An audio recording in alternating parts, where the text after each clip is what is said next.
In Rise of Kingdoms, there is always a battle between the top three troop types, the infantry, cavs, and archers, fighting to see which troop type is the best, and every single troop type has held their glory days. But currently, Lilith is always changing the meta as to which troop type is the best. So, in today's video, I'm going to be talking about which troop types are the best, which one is performing really well right now, which one needs more commanders, which ones need better equipment. All of that will be taken into account in today's video. So, if you want to know which troop type is the best in Rise of Kingdoms, whether you're looking to become a troop main, whether you're just interested in which troops you should train for garrisons and rallies, or maybe you just want to know the current meta, you want to stick around till the end of the video.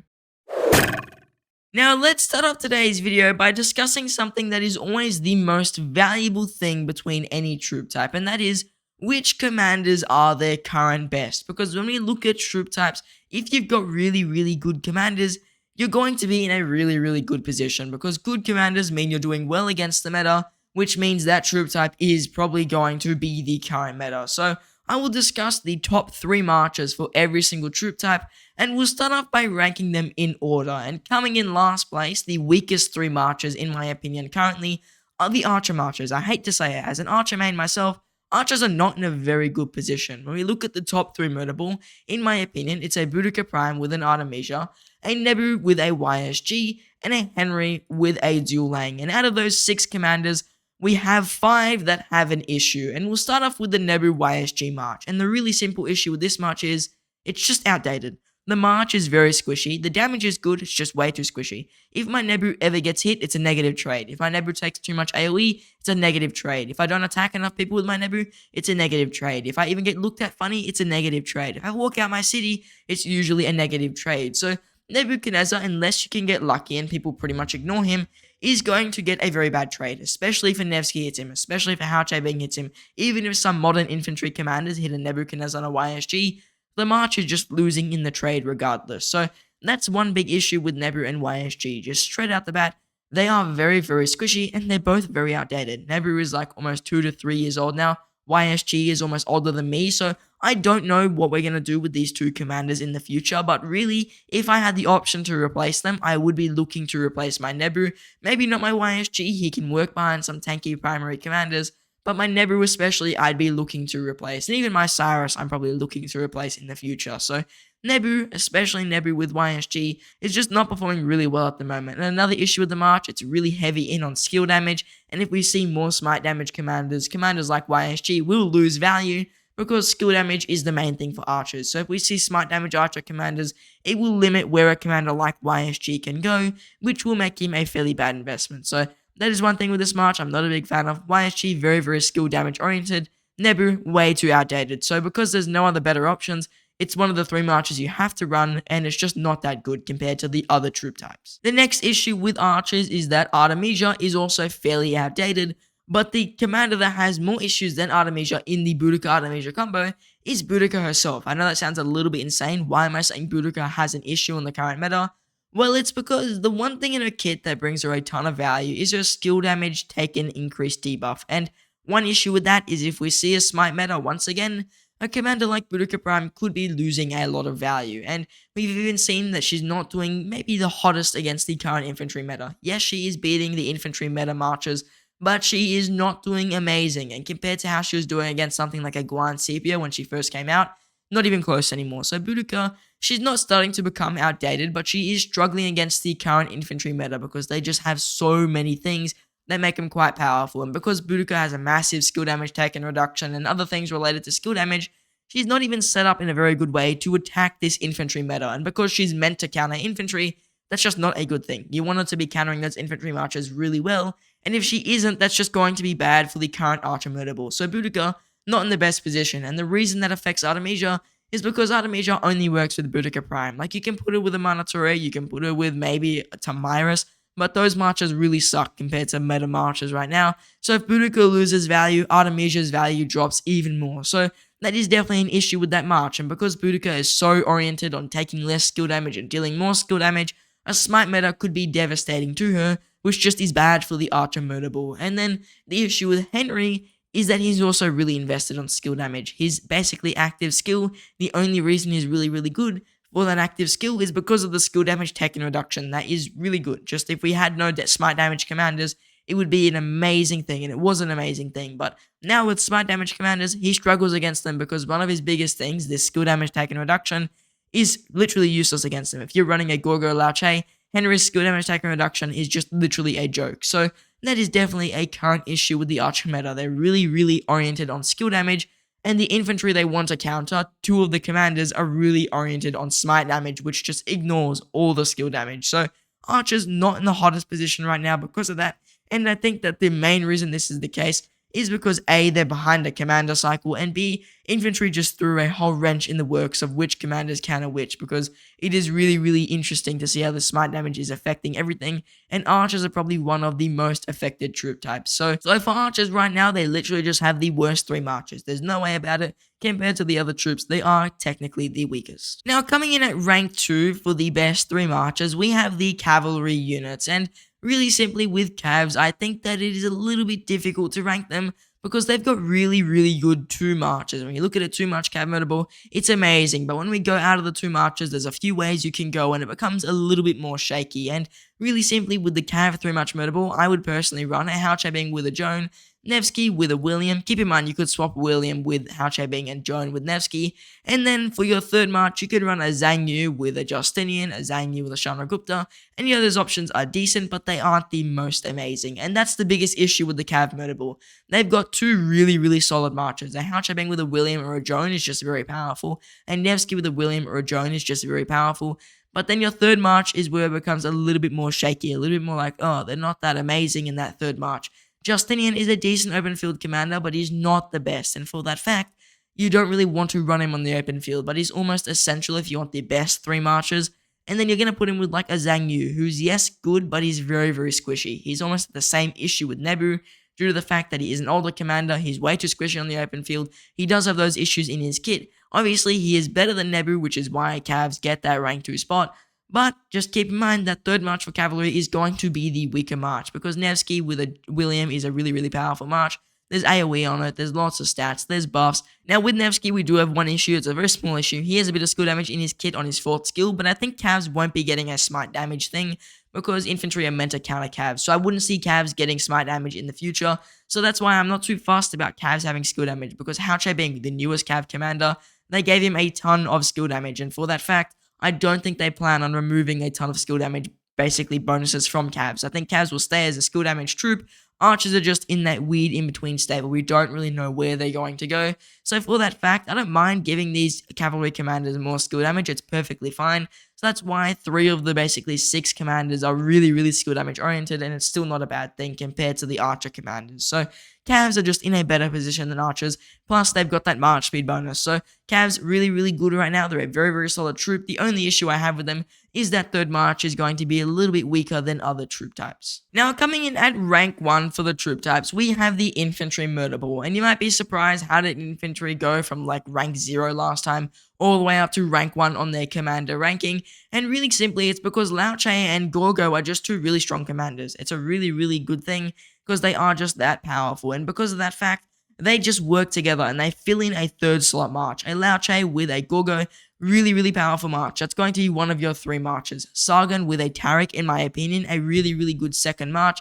And then a Guan with a Scipio, a really, really good 3rd march. So you've got a 3 march murderer right there that's all round fairly decent. Yes, Tariq is a slightly weaker commander compared to the other ones, but for the most part, the infantry murder ball is all round stronger than the other troops, even though Nevsky might be arguably stronger than some of the infantry commanders, even though Boudica or Henry could be stronger than some of these infantry commanders.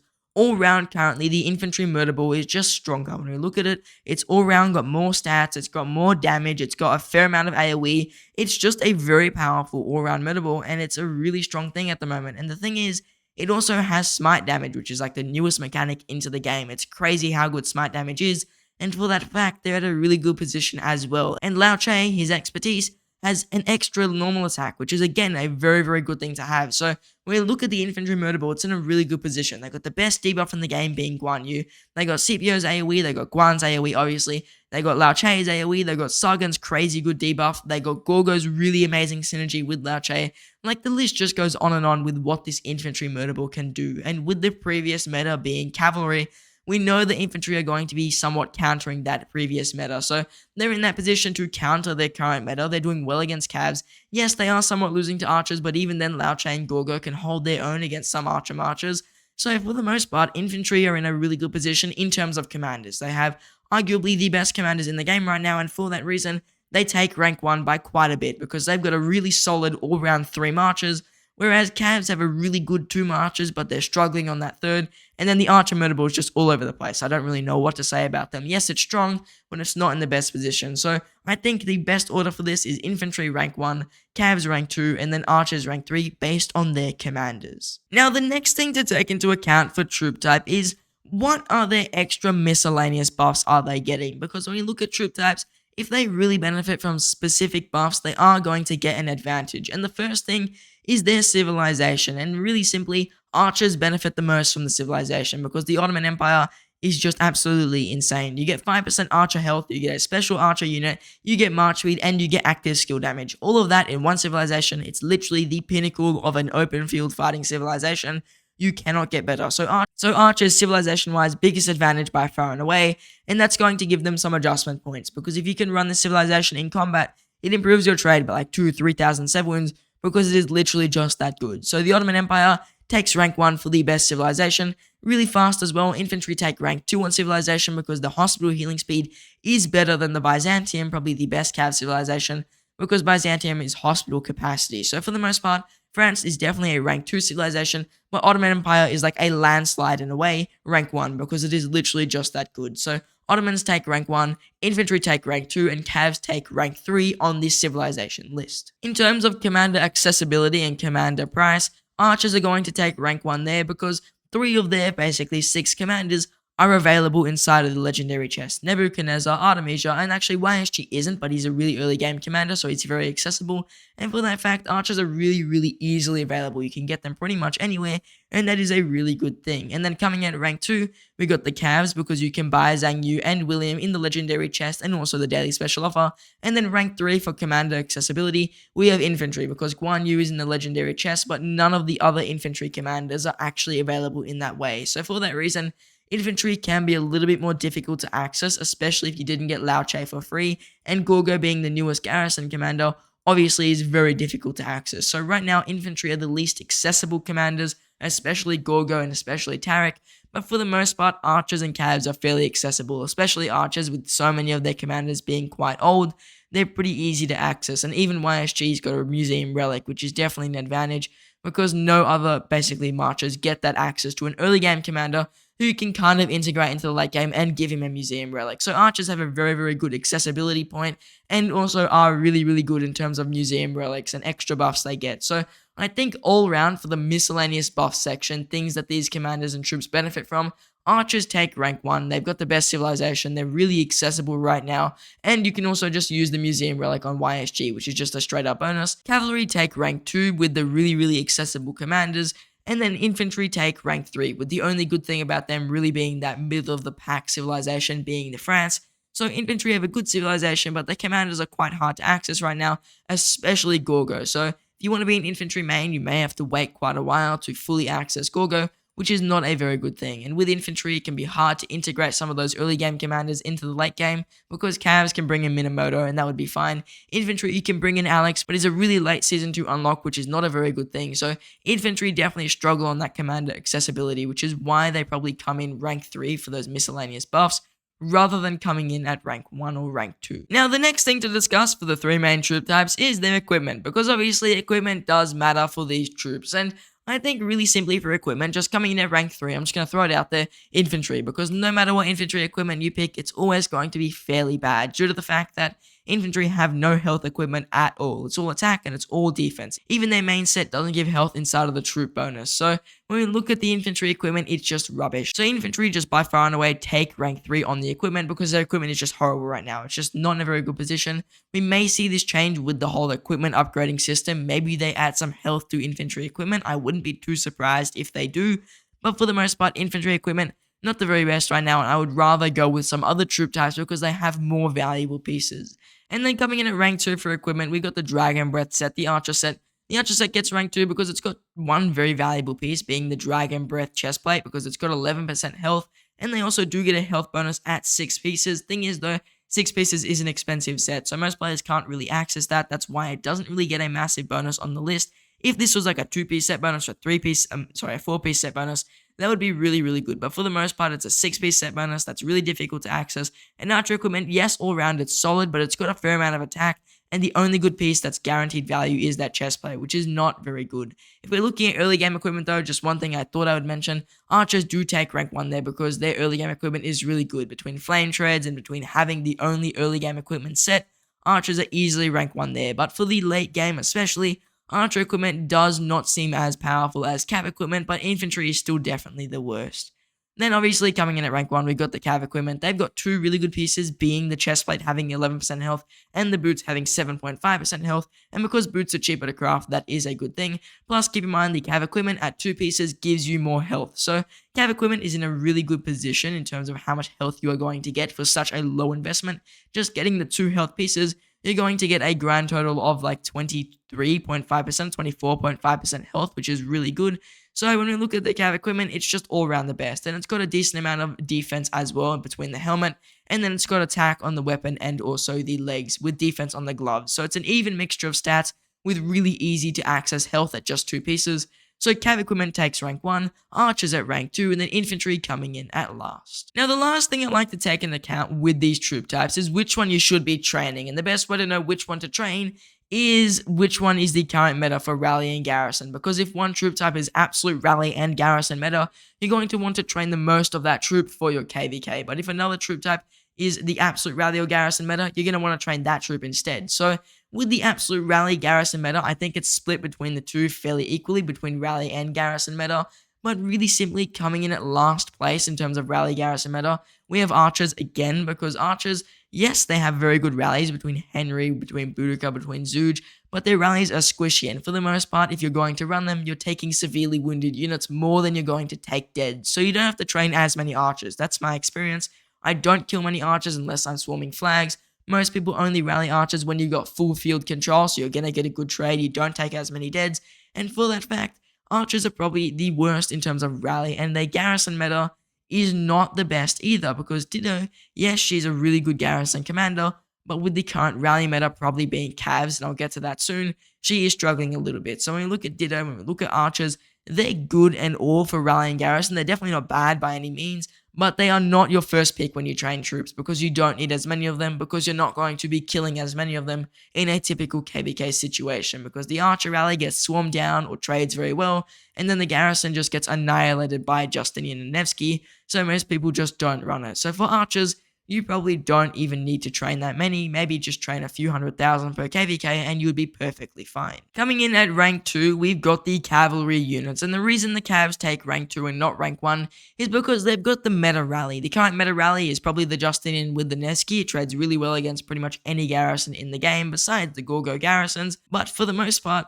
they don't have a very good garrison themselves, because they've got Jan Ziska and all, but the thing is, Jan Ziska is needing a better Cav secondary, and for that reason, we're going to notice Cavs are struggling a little bit in the current garrison meta, because when we look at them, you don't really run them. You'd rather run infantry, you'd even rather run archers in the garrison, rather than running those Cavs. So the Cavs are good to train for rally meta, they are the rally meta, everyone rallies with them, but you usually take more sevs in total when doing rallies than you do with garrisons. So you'll notice when something is rally meta, you don't need as many troops for it, and for that reason, Cavs come in rank 2 for which troop you should train.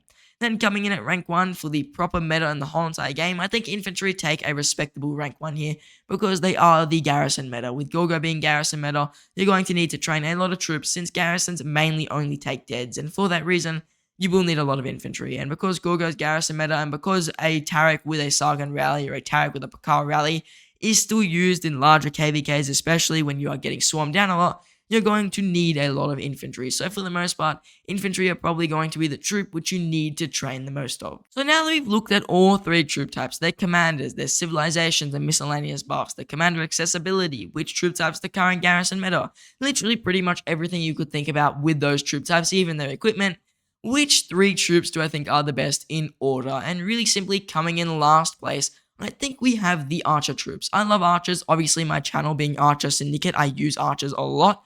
But archers are just not in the best position right now compared to other troops. They might have probably the best open field commander in the game being Zhu Lang, But other than that, they've got a lot of things lacking in their murder ball. Their equipment is good, but it's not the best. They might have the best miscellaneous buffs, but the thing is, they can't really utilize those with the older commanders who are just struggling all around, and their garrison and rally meta is not necessarily on point, so you don't need to train as many of them, which makes it so you don't really want to run as many archer marchers, because why would you run 3 archer marchers and train more archers, which you can't really kill in a rally or garrison situation? So archers probably are in the worst position of all troops. We could see this change though when we see more archer commanders, because they are technically due for a new commander due to the fact that, like I said before, Azul Lane came out the same time period technically as Sargon and Joan Prime. So archers definitely behind on commanders, and other than that, they're fairly average besides having the best other buffs like civilization. So archers come in at last place.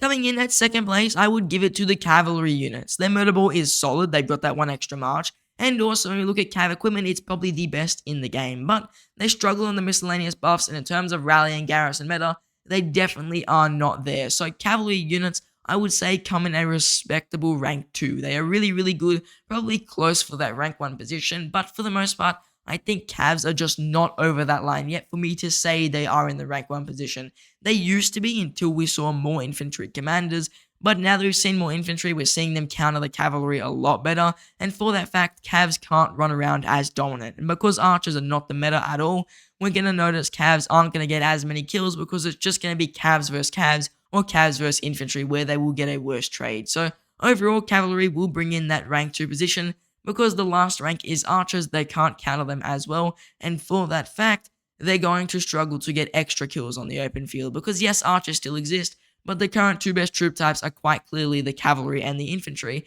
and because I'm going to say infantry are rank 1, Cavs definitely are going to take that rank 2 position. Now, coming in at rank 1 for the best troop type currently in the game, I'm giving it to the infantry units. And you might be thinking, why would I do that when I rank them against everything else? They got rank 1 in those 3 times, and then everything else was literally last place. But the reason infantry take rank 1 is because whenever I gave them rank 1, it was by an absolute landslide. Their commander pairings, they won by quite a bit, by a literal whole march. Infantry have a whole extra march pretty much on other troops that's just going to perform way, way better. When I gave infantry their position for the best rally and garrison, it's because they have the best and one of a really good rally, so they're in the best position right there. And so infantry are just all around the strongest troop. They've got so much over the other troops, even though they lack on equipment and they've got really bad accessibility, they still take that rank 1 position because they are literally just the best troop in the game. They're trading the best, the 3 much murder ball is the best, even free to play low spenders, they're pretty much the best, because a CPO with a Lao Che, or a CPO with a Guan, or a Lao Che with a Sargon, all of these marches are just super powerful. So infantry, really good position just all around. They definitely deserve that rank 1 position.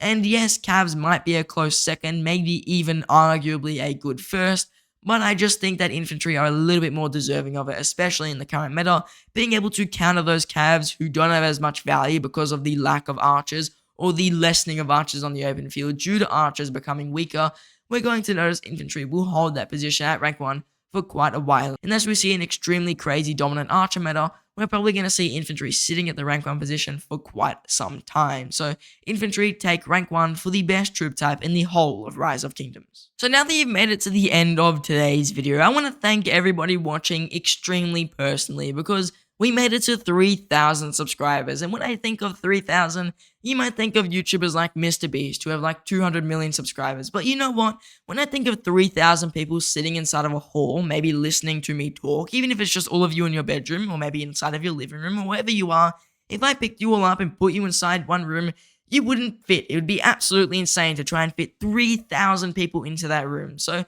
I just want to thank everybody from the bottom of my heart. A massive thank you for helping me reach 3,000 subscribers. To everybody subscribed, it is absolutely appreciated by me. I could never ever have dreamed it would have come to 3,000 subscribers. I did YouTube one day literally on a whim. I was like, let me make a Rise of Kingdoms video. If you watch my first videos, they absolutely suck. So for you guys who stuck around since the beginning, a big thank you. And for all the new people, thank you as well. You guys help make the channel what it is. So everybody who's watched throughout the channel days, I give you guys thank you. You've supported me. For everyone who's liked, everyone who's commented, everyone who's subscribed, you've brought this channel where it is. So I just want to say I thank you for watching and hope to see you in the next one.